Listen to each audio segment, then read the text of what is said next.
En janvier, j'ai commencé avec 0, je me suis lancé directement. Au bout d'un mois, je suis vite arrivé à 4-5 clients et aujourd'hui, je suis à une dizaine réguliers.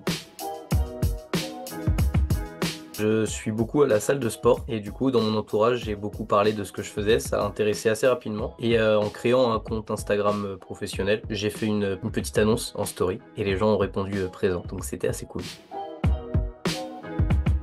Forcément, on se demande si on est légitime et est-ce que pourquoi nous, les autres peut-être ça fonctionne, mais nous ça va pas fonctionner. Puis au final, une fois qu'on se lance, dès que le pas est fait, c'est bon, c'est parti et puis la peur s'en va petit à petit.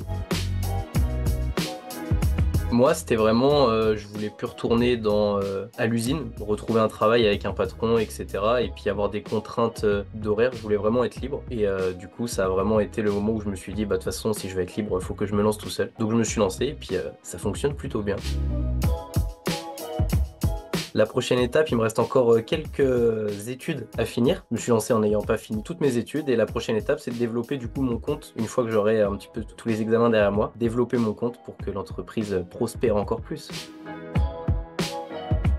Légitime d'accompagner à 100%. C'est vrai qu'au début, on a toujours la question, mais aujourd'hui, je me sens légitime d'accompagner.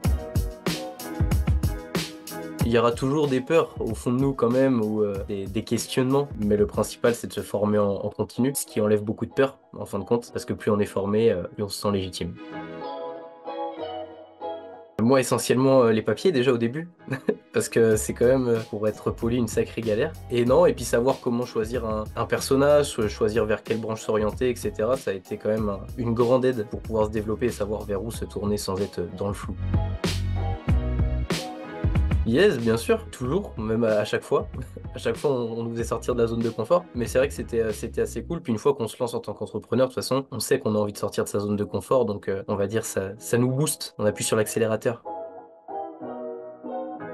De surtout pas hésiter, de continuer et de pas dire de fermer les yeux, mais de ne pas procrastiner en se disant qu'on va se lancer plus tard parce que de toute façon, les erreurs, on va les faire. Et vaut mieux les faire au plus tôt pour apprendre au plus tôt et les améliorer au plus tôt.